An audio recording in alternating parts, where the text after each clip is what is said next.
Vivemos um momento crítico para o país, com discussões sobre o futuro da quarentena, o presidente jogando contra os esforços nacionais, mas nesse momento nós precisamos qualificar o diálogo sobre os caminhos a seguir. Por isso, o Livres lançou um documento propondo 8 eixos de trabalho para o enfrentamento desta crise sanitária, econômica e, sobretudo, humanitária causada pela pandemia do coronavírus.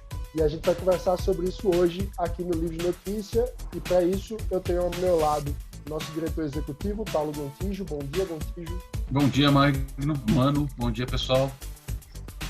E também o nosso diretor de políticas públicas, Magno Cal. Bom dia, Magno. Bom dia, Mano. Bom dia, Gontijo. Bom dia a todo mundo que está assistindo a gente.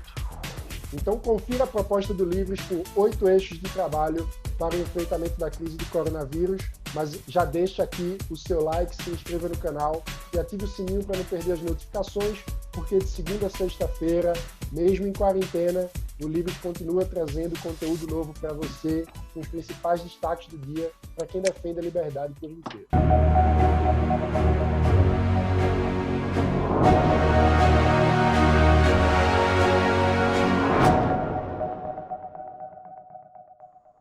Gontijo, eu acho que antes de mais nada é importante a gente explicar por que estamos lançando esse documento. É algo que a gente não costuma fazer com tanta frequência e resolvemos dedicar nossos espaços, nossos poucos recursos a desenvolver esse documento. Bom, um dos pontos mais importantes, assim, o Brasil está vivendo um momento que, usando uma expressão bem popular, está rolando um barata voa.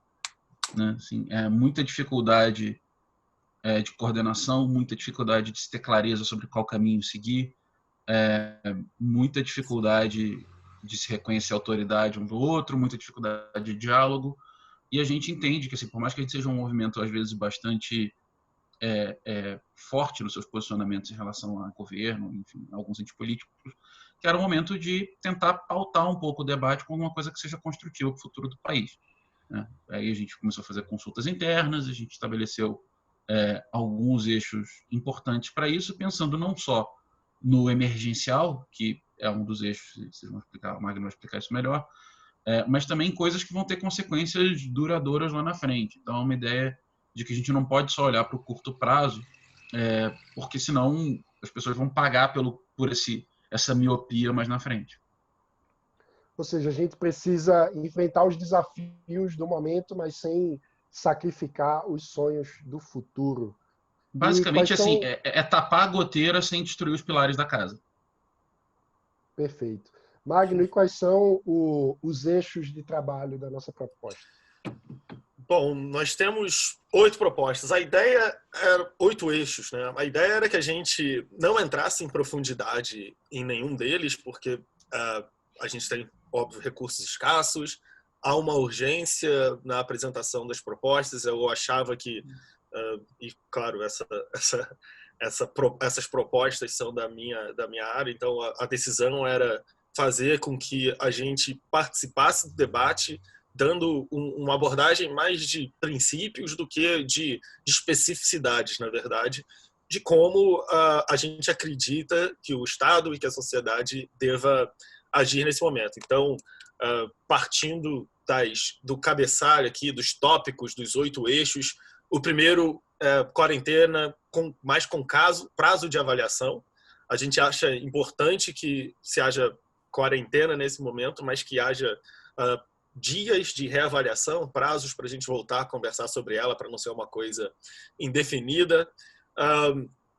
Saúde solidária é o nome do segundo ponto, que a gente possa promover a integração entre diversos profissionais de saúde, trazer iniciativa pública e iniciativa privada juntos, fazer uma análise de quantos leitos de UTI são necessários, como que a sociedade pode colaborar juntos, trazer mais recursos para o SUS, por exemplo, diminuir barreiras de importação de equipamento médico, coisas desse tipo. O terceiro eixo, talvez um dos mais destaques da nossa proposta, é o que a gente chama de Bolsa Família Emergencial, que é basicamente prover aos mais desprotegidos na sociedade, aqueles que não vão continuar recebendo salário, principalmente aquela parcela da população brasileira que trabalha em serviços informais, que tenham de onde tirar o seu sustento. O quarto eixo é o crédito especial para micro e pequenas empresas. A gente precisa dar força aos empregados, dar força aos trabalhadores, mas também não adianta a gente retornar da epidemia, não adianta retornar da quarentena sem ter os postos de trabalho para onde os trabalhadores devem voltar. E aí, claro, no emprego de recursos públicos, a gente deve fazer com que o emprego deles seja prioritário para pequenas, micro e médias empresas, que empregam a maioria absoluta dos trabalhadores brasileiros. A quinta proposta é a liquidação do FGTS. Hoje, no fundo, uma parcela, um total de aproximadamente 100 bilhões de reais estão lá não associados à conta de trabalhadores. A proposta, uma das propostas, inclusive defendida pelo Pedro Neri em sua coluna no Estadão, é que se fosse redistribuído esse amontoado de dinheiro, esses 100 bilhões, para as 30 milhões de contas ativas, o que daria mais ou menos 3 salários mínimos para cada conta ativa, o que, se a gente dividisse pelos próximos 3 meses, por exemplo, daria 1 salário mínimo para cada conta ativa por mês, o que solucionaria, pelo menos, o caso daqueles trabalhadores de carteira assinada atualmente. O sexto ponto é redução de privilégios, é um dos eixos da nossa atuação em geral, o tempo todo, em momentos de pandemia e em não momentos de pandemia. São ações que poderiam retirar dinheiro desperdiçado, dinheiro que a gente acredita que é colocado em áreas que hoje não são tão prioritárias ou que são injustamente alocados, como, por exemplo, os funcionários públicos que recebem acima do teto. Nossa proposta traria todo mundo para baixo do teto do funcionarismo público. Por exemplo, retiraria recursos do fundão eleitoral, do fundo partidário, e avaliaria onde mais poderíamos retirar recursos para trazer para a saúde. O sétimo e penúltimo ponto é a vigilância contra retrocessos nas liberdades civis. Vocês devem se lembrar que há 2 dias o governo teve uma ação contra a Lei de Acesso à Informação. Também o governo, através da Advocacia Geral da União, foi ao STF pedindo mais prazo para o Congresso analisar medidas provisórias, na verdade, uma moratória de 30 dias na análise do Congresso das medidas provisórias. A gente acredita que essa é um retrocesso na força da sociedade civil, no freio do poder executivo. Então, a gente precisa continuar vigilante no momento de pandemia quanto a esses possíveis retrocessos. E o oitavo ponto é o que a gente chamou de sociedade ativa.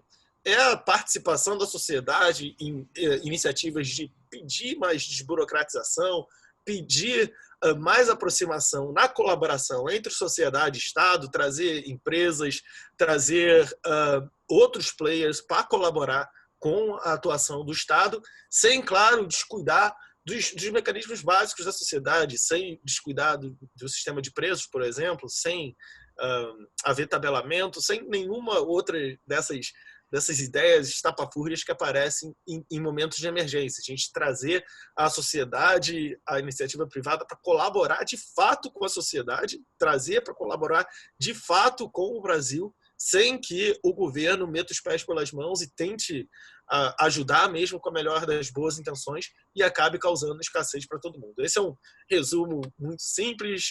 A versão total, a versão completa do estudo das nossas propostas está nas nossas redes, está no nosso site oficial. Eu convido todo mundo a acessar lá e dar uma olhada no documento completo.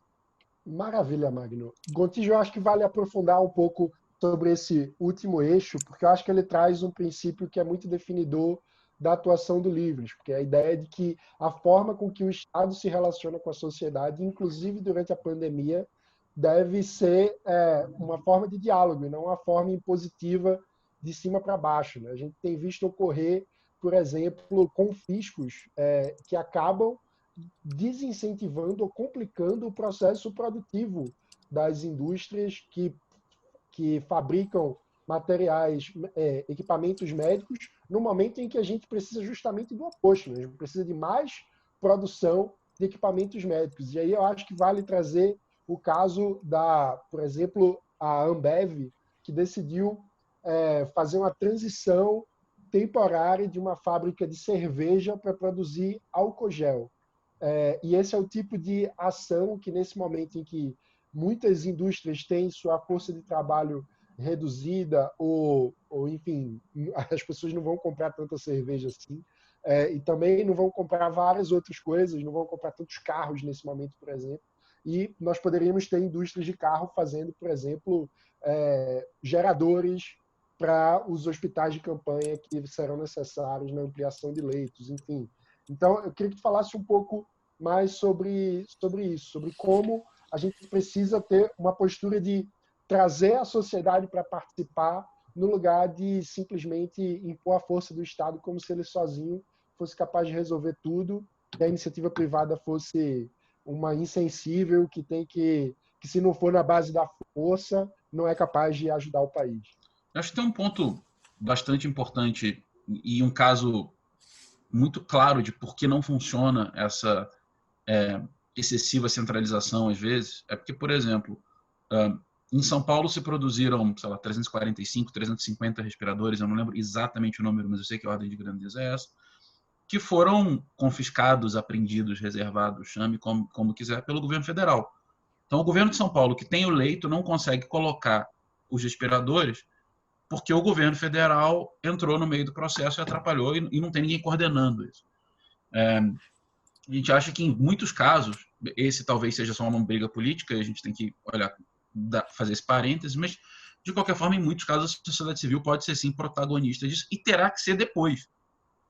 E não adianta, no momento de exceção, você esmagar a sociedade civil transferindo prerrogativas e poderes para o governo, e depois a sociedade civil vai ter que pedalar ali o dia a dia para fazer a economia tentar se recuperar, criar emprego. Né? A sociedade civil ela tem essa capacidade. É fundamental que você aproveite uma tragédia dessas para despertar nas pessoas um senso de civismo e participação e de responsabilização. É um momento onde todos terão que participar de alguma forma. Todos vão ter que arregaçar as mangas e colaborar, doar, aceitar um corte maior do que ganham, enfim. Ninguém vai poder passar por essa ileso. Então, é fundamental que a sociedade seja protagonista desse processo. Muito bom. Quem quiser pode conferir o documento na íntegra no nosso site, em eusolivres.org. A gente também vai colocar o link aqui no canal do YouTube, mas eu acho que também todo mundo deve estar curioso para saber o que é que será do documento agora, uma vez que ele está ao público, o que é que a gente espera? Magno, ou Gontijo. Não tem problema. A gente espera que ele repercuta e que ele provoque o debate. Eu acho que isso é um ponto bastante importante. Assim, esse documento foi feito não só para registrar que nesse momento a nossa posição era essa, mas para fazer com que pessoas usem ele como insumo para gerar propostas. Né? Ele está um excelente documento, mas ele não, de propósito, não desce num nível de detalhe que para virar um projeto de lei, por exemplo, e tal, ele precisa. Então, mas ele é um ótimo fermento, vamos dizer assim, para o debate político. Claro, a gente, desde o início, sempre se pautou pela tentativa de participar do debate público. Quem acompanha o movimento liberal, as ideias liberais no Brasil, a gente sempre reclamou de não ter muito espaço para participação no debate, mas eu acho que é porque também a gente demorava a reagir às discussões públicas, e aí é um pouco difícil de entrar realmente nesse debate. Então, a nossa proposta é fazer isso cada vez mais, participar mais, cada vez mais. A gente hoje já publica mais de circulação reservada notas técnicas que vão para o Congresso Nacional, que vão para mandatários, que vão para assessorias. A gente vai buscar dar publicidade a elas também. E eu acho que essa nota tenta inserir o Livres nesse debate público também. Eu acho que é papel do movimento como o nosso, eu acho que é parte do que os associados esperam da gente e é parte do que a gente gostaria de fazer também, estar mais presente nos debates quentes e apresentando soluções, apresentando ideias. A gente não reivindica a originalidade de nenhuma daquelas ideias, a gente não sentou e concebeu, mas foram ideias que a gente foi encontrando no debate público, que a gente fez uma reunião dessas ideias, colocando no carro elementos do nosso trabalho no Livres e tentando dar mais um impulso a elas no debate público brasileiro. Muito bom. E para aprofundar esses debates a partir desse documento, o Livres vai iniciar na próxima segunda-feira, às 19 horas, uma série de debates ao vivo. Na semana passada, nessa semana, nós já realizamos a nossa primeira live, que está disponível aqui no nosso canal do YouTube, sobre saúde mental durante o período da quarentena.